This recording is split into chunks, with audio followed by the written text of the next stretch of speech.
You are watching me, Mick, on my YouTube channel, Movies TV Mad. You can also follow me on X at Movies TV Mad and on Instagram, Movies TV Mad X. Welcome to my daily 30-minute video where we usually talk about DC, Doctor Who, or anything else that's happening in the entertainment industry that tickles my fancy. On today's show, we talk about the latest Zack Snyder grenade that he threw in an interview about his future with DC. Very, very exciting and very, very interesting. Stay here to get more.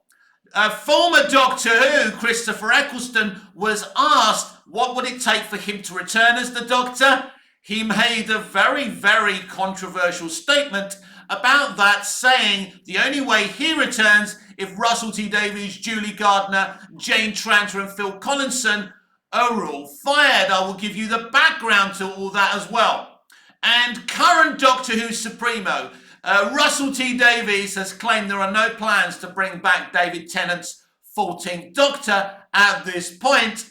I'm going to tell you why I believe he is lying about that. Anyway, let's start with your main headline today. On this video, in an interview promoting Rebel Moon as part of the marketing that they have to do interview amongst interview. It's very, very tiring. I've been with friends on these kind of global treks, and I mean, even if you're not doing the interviews, they're tiring, let alone saying the same things, answering the same questions again and again. Now let's backtrack. Yes. Previously, if Zack Snyder is done with the DCEU Snyderverse or not.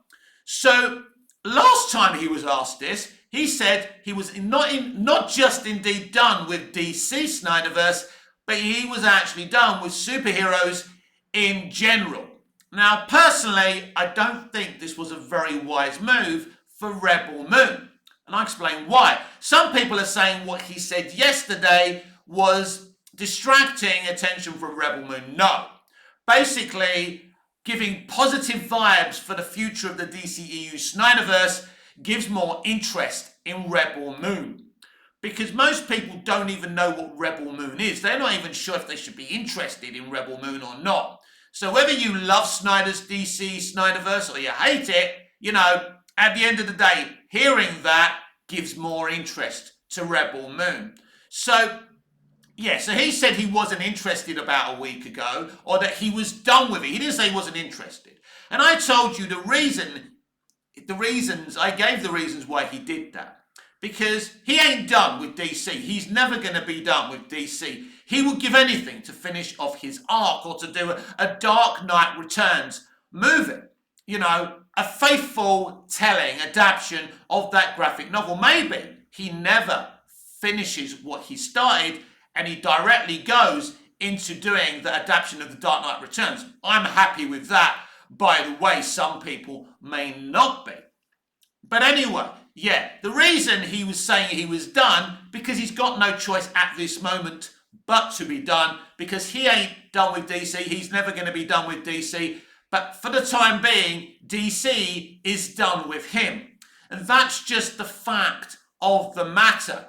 But he was asked a more direct question. He was asked if Netflix owned his portion of the DC cinematic universe and it was licensed to them and he was able to make DC movies, would he? He said, absolutely yes. Not just that. After answering that question, he re-answered the question without being asked. He looked directly into the camera, like I'm doing with my camera right now, and he said, I absolutely would. This was a definitive answer. This wasn't kind of one of those things on Vero. Oh, he liked the post, he must not be done, and things like that. This, my friends, was definitive. But I didn't need Zack Snyder to tell me in an interview that he isn't done with DC, because I know he's not done with DC. We know that because of the way he's spoken in the past. He would give anything to continue with his arc and beyond with DC. He loves it. He's a fan of DC. I loved what he did with the DCEU, and I wish he was allowed to finish it. We know the saga. we know what happened. So that's what happened yesterday. Very, very interesting. So is there any possibility of Netflix licensing Zack's portion of DC? Is there a possibility of them licensing DC partially to be able to make DC movies and even maybe DC animation? And putting Zack in charge of that, David Zaslav and Warner Brothers Discovery would license their own grandmother right now if it was to pay off the debt. They have gone to the mat with their consumer, prior to David Zaslav, of course, and AT&T. They have made substandard, content and art. If using the word art loosely, of course, they're losing money hand over fist, as are Disney and major companies. Not only have they made substandard content, made bad decisions, but they also kind of decided to betray the cinematic, betray cinema and embrace streaming. And that's hurt them as well. They tried to beat Netflix at their own game and they failed. And now they're going to license all their gear to Netflix. Disney and WB have been doing this and are planning to do this a lot more. Isn't that ironic? They tried to go to the mat with Netflix, tried to destroy Netflix, and some bullshit, Deadline.com tried to say in a few months' time that actually Disney Plus and HBO Max will be more profitable, more popular than Netflix. That's bullshit. It's never going to happen. They failed at the streaming game, and it's one of many reasons why they're licensing their stuff out to Netflix. That's the biggest admittance of defeat to Netflix, isn't it? At the end of the day. So Warner Brothers Discovery, as we all know, is in huge debt. Now, Peter Safran and James Gunn, the co-CEOs of DC Studios, may not want this to happen, but the decision isn't theirs, is it now? The only thing they're let me say that again, the only thing they're in charge of at the end of the day is their little, Superman Legacy, Brave and the Bold, this franchise they're setting up. That's what they're in charge of. They're not really co-CEOs of DC Studios. And DC Studios, at the end of the day, yes, okay, they're co-CEOs of DC Studios. Let me rephrase that in another way. Yes, they're co-CEOs of DC Studios. But DC Studios basically only covers the DC universe that they're actually developing. So, at the end of the day, they don't get to make this decision. I remember when Gunn went onto Twitter and was mocking some fans, saying it's such a wacky hashtag, sell Snyderverse to Netflix. In other words, he was dissing it. That hashtag has got bigger and bigger by the day. We've now had Snyder saying he'd be willing to make DC movies if Netflix could get the DC license to make some content. And we don't know if there's already been discussions from Netflix and WB. We don't know if they're already talking about this. We don't know because they're so desperate, WB. You don't understand the financial mess they're in. This is an absolute possibility. This has always been an absolute possibility, and the only people dismissing this are the people who desperately don't want to see this happen. Zaslav and Warner Brothers Discovery are in a huge mess. They are not making money. Wonka's going to open at what? 35, 40 million? That ain't good. It's all right for a movie of that type, but it isn't brilliant. They've had one big hit this year, basically, and it's been Barbie, if you believe that opening box office. To be honest with you, I don't, because they don't even want to make a sequel, which is really odd. After a movie making over $1 billion, well over $1 billion, they don't want to make a sequel to it. That's a bit weird. It's almost like that movie wasn't as successful as they're telling us it is. But officially, it was successful. But that's really their only huge success this year. These people are not making money. And even if Barbie did make well over $1 billion, that doesn't even cover, even to a quarter of what they owe. They are in so much trouble. And they need to raise real money. And licensing DC to Netflix would motivate a huge fee. It would be very expensive for Netflix. But make no mistake, Netflix have the money. They have the green, they have the dollars to do this, and the profit margins would be huge. Because for Netflix, it's not about box office. It's not about putting things in theatres, even though sometimes they do for a couple of weeks initially. I mean, there are Netflix cinemas now. I think that is the future, to release things in their cinemas, then put it on streaming. I think that is the future of the platform, how huge Netflix has become. You do have to give them credit for what they've achieved in the past few years, and they really have changed there's been a paradigm shift. Streaming is part of our entertainment today, and it's because of Netflix. It's a huge success story. Even though streaming has taken a hit, and even Netflix have taken a huge hit, and they're going to have to deal with that. But entertainment is on its knees, and even Netflix have gone to the mat with their consumer. There's been a lot of identity politics. There's been a lot of, bad things going on, even on Netflix. So, we can't, even the Cleopatra thing was absolutely ridiculous, right? But they are doing some good things as well as some bad things. They're not totally as bad as Disney and WB. And they are absolutely capable of licensing elements of DC and putting Snyder in charge of it to develop his own DC movies. Scott Stuber, the president of Netflix, said it himself. We want as much Zack as possible. So even he didn't dismiss wanting to do that. That wanting to do something and doing it are two different things. But make no mistake, this is not impossible. This is a possibility. What you need to do is keep on hashtagging sell Snyderverse to Netflix. Because this is where I am. I'm not a here for Zack person. I love Zack Snyder. I'm a fan of his DC work. I'm a fan of all his movies. Some more than others, of course. I'm a DC fan throughout the board. I love my TV shows. I love my movies. I'm not just here for Zack. I want to be clear for that.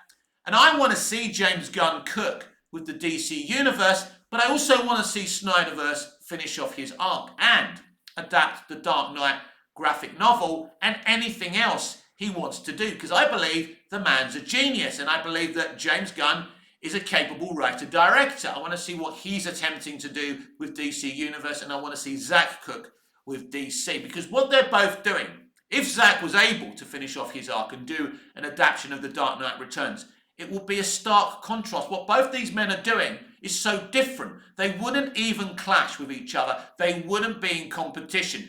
Everybody wins here. I'm not part of this, this or that generation. I think we can have both. I want to see both happen. And I do believe it's a distinct possibility. Whether James Gunn wants it to happen or not doesn't really matter. Because as I just said, he doesn't get to make those decisions. That decision is with Zaslav. Zaslav has a huge responsibility here. He was brought in by AT&T. AT&T merged with Discovery because they had badly run, they had mismanaged Warner Media. When they owned it, they still own the majority of it, by the way, but when they were running things, they ran the thing into the ground because they didn't have the experience to run a huge entertainment entity like Warner Brothers. They didn't know what they were doing. On the other hand, AT&T and John Stankey were the ones who funded the Snyder Cut, and that's something that won't be forgotten by people like me. Without AT&T, without John, the Snyder Cut absolutely would never have happened. I'm a huge fan of Zack. I watch the Snyder Cut most days, sometimes every other day, or at least once a week, depending how busy I am. It's a great achievement. And unlike most filmmakers today, he delivered what he said he would in the Snyder Cut. Because I was a little bit cynical at the time, thinking, surely it's not as good as he claims it is, but it was fucking better. It's an amazing movie. So I want to see Snyderverse sold to Netflix. I think it's a possibility because, as I've explained, they're in so much trouble, WB Discovery. They need this money because leasing out existing movies and art, and content is all well and good.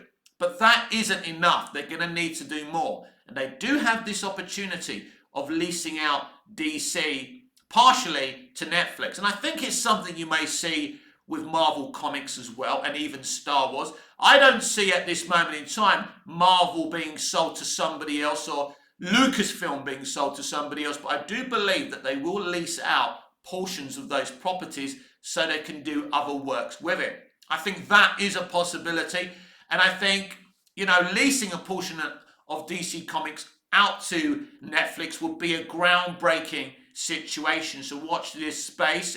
As I say, I'm excited that Zack said if it was licensed to Netflix, he would absolutely want to be involved in making DC movies. That's good to hear, but I didn't really need to hear it because I explained it to you last week. He's not done with DC. DC was done with him.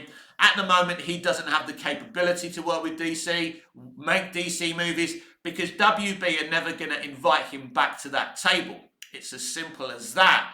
But he's firmly at Netflix. That's who he's going to be working for. And I'm sure Zack and Stuber have had these discussions. When the fans were making noises about selling Snyderverse to Netflix, he was obviously talking to Stuber about it. And I'm sure Stuber is I know that Scott Stuber isn't a dumb man. And I'm sure he's put the feelers out. This would be not just a huge situation and opportunity for Zack Snyder, but Netflix in general, because DC Comics are a very popular platform. And the comics themselves have taken a hit, as Marvel Comics have done as well, because again, identity politics has been pushed forward by them.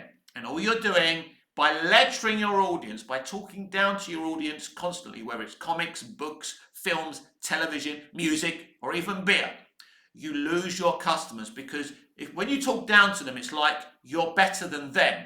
And let's be honest, these huge conglomerate companies like, alcohol companies, and, Gillette, who did that advert, putting down men, and all that boys will be boys bullshit, right? Again, talking down and making us the enemy. The male, men are a huge part of consumer-based industries. And what they're doing right now, they're losing that money, and it seems like they're willing to do so. But every business has to make a profit. We live in a capitalist industry, and something's going to have to give one way or the other. And so Warner Brothers are in this unenviable situation where, they may have to lease out DC to Netflix. And I believe Netflix would put Snyder in charge of their portion of DC. It's obvious, and it'd be brilliant for Zack. He wouldn't have to worry about box office. He just needs to bring subscribers to Netflix. Rebel Moon has already done that. Rebel Moon will continue to do that. Army of the Dead did that, because Zack Snyder is a blockbuster director, whether you like him or not, whether you want to examine his box office as being good or bad, it doesn't really matter. He's blockbuster, he's famous, he's also very controversial, and his name is huge, and he puts butts in seats, and at the end of the day, he's certainly doing better than Kevin Feige and the MCU are doing right now. So he's in a prime position. Rebel Moon 1, right? Then the sequel is coming next year. And then, if they do license DC, they can wait for at least Superman Legacy to be released and, let that happen. But even if there's no discussions now, if Superman Legacy was to fail, there will be another, window of an opportunity for Zack Snyder and Scott Stuber to say, well, you failed with that. You're not going forward with DC Universe. Maybe you'd like to sell DC Comics to us. That's another situation that I discussed last week as well. So Zack Snyder was never done. He said he'd absolutely want to make DC movies with Netflix if they had the license. So watch this space. Anything is possible. I know this game. I was dragged from set to set, TV, movie sets. My father was part of this industry. I absolutely understand it. And if you want to be educated in this industry, you should be subscribing to my platforms. You're not making me any money, by the way. I'm a very small platformer here on YouTube, on X, on Instagram. I'm not trending or anything like that. But I think that people need to speak to someone who understands this game, who loves this game, who's direct and honest, instead of, subscribing and looking up to false prophets, because there's a lot of false prophets out there that really don't know what they're talking about. So Zack Snyder, very interested in continuing to make DC content, And I hope the negotiations happen, if they haven't started already, and something cooks there. I believe it's going to happen eventually. Right, let's move over to the world of Doctor Who. In an interview or a kind of convention thingy, Christopher Eccleston, the Ninth Doctor, was asked what would it take for him to return to Doctor Who. For him to play the Doctor again, he said that Russell T Davies, Julie Gardner, Jane Tranter and Phil Collinson would all have to be fired.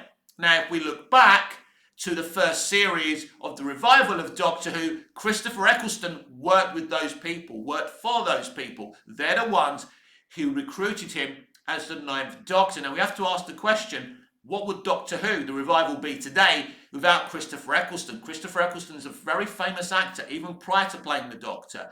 He was in Gone in 60 Seconds with Nicolas Cage.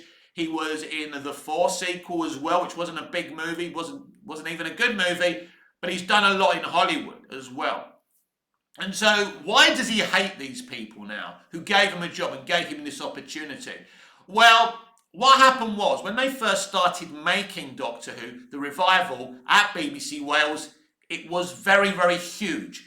And they didn't have the experience of making a show like this. This is a type of show that you see made at Hollywood. You know, this is something you may see the level of being made in Hollywood. And they have the experience of making something of this size. But RTD and Julie Tranter, you know, Jane and Phil, you know, they didn't have the experience and they were overworking their cast and crew. And as a union man, Christopher Eccleston didn't like that, went to bat for his people. In the end, he was fired at the end of that season, and he was also blacklisted by the BBC to keep him quiet.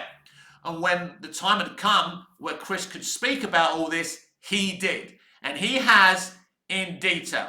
And there's no love lost. And I spoke on here when I was predicting what could happen in the giggle, that maybe Chris could return in that episode. I was being very, very naive. I was hoping that him, RTD, Julie Tranter, you know, not Julie, keep on doing that, Jane Tranter and Julie Gardner and Phil Collinson had like made up. But it looks like that's never going to happen. Now, I don't know if RTD and them lot have tried to talk to Chris. If they have, he isn't interested. But obviously, there's no love lost there between both sides, and he won't come back again, which is a shame. It's a shame. He's doing Big Finish, but after that statement, he may not even be allowed to do Big Finish, although he's a big seller on Big Finish because he was a very, very popular Doctor. Make no mistake about that. As popular as David Tennant was at the time, if he carried on with his run and he wasn't fired and blacklisted, he was just as popular.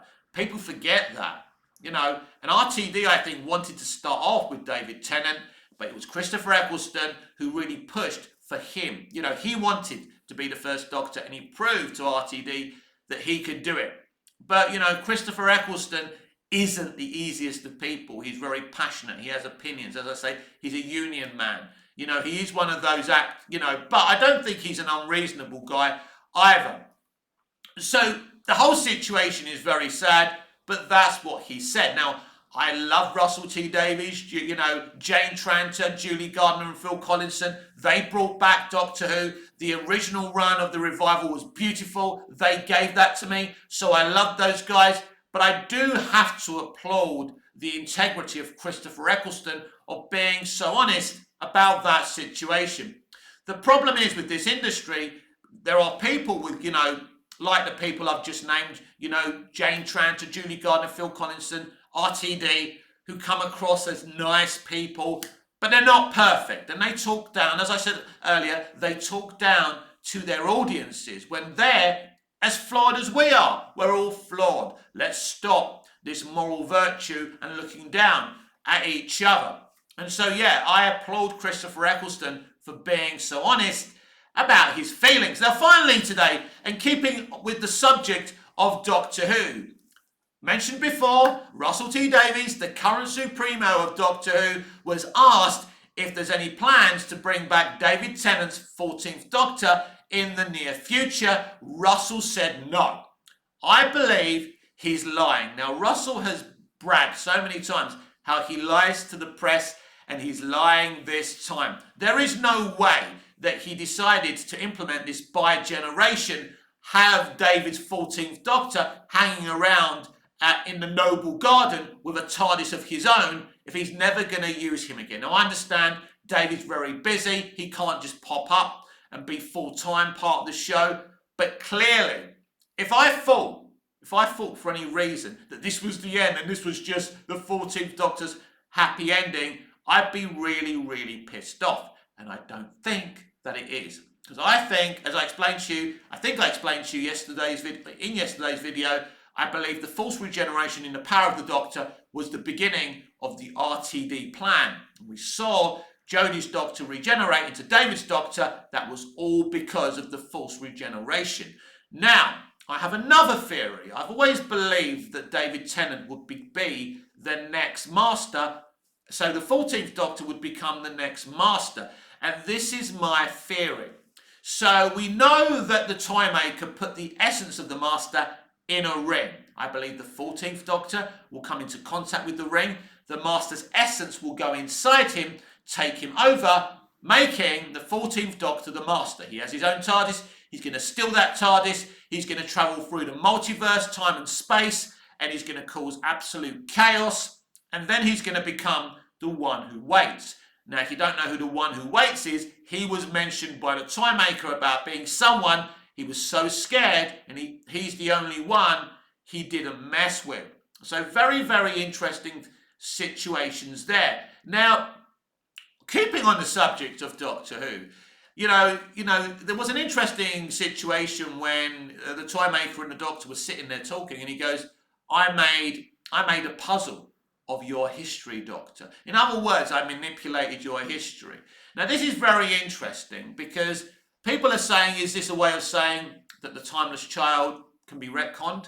That the half-human Doctor in Doctor Who the movie can be retconned? And RTD basically has said, well, it's up to you. You can decide they're real or they're not real.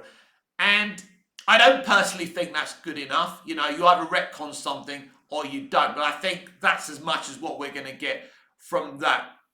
Doctor Who is in a very fragile state right now. It really has been since the final kind of few seasons of the Moffat era, where it became quite underwhelming, sadly. And then we had the Chibnall era that was just boring, if you ask me. And now RTD has come back, undercooked these 60th anniversary specials that didn't have the kind of pomp and circumstance. You know, they didn't feel like the events they should have been. And maybe he did that on purpose to build it up again and have this plan, this bi-generation plan, because clearly this is all part of an arc. Now people have seen the Christmas special, The Church on Ruby Road. And there is a new arc set up, and I do believe it's part of the 15th Doctor, played by Ncuti Gatwa, discovering this graveyard and seeing a name on a gravestone. Now, who is that name? You know, is it the 14th Doctor? Is it somebody else? Is it Ruby Sunday?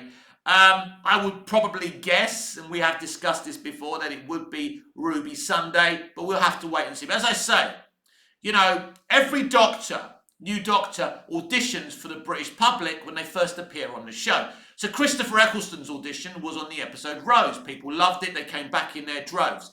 You know, David Tennant's audition was on the final third of the Christmas Invasion. People loved it, came back in their droves.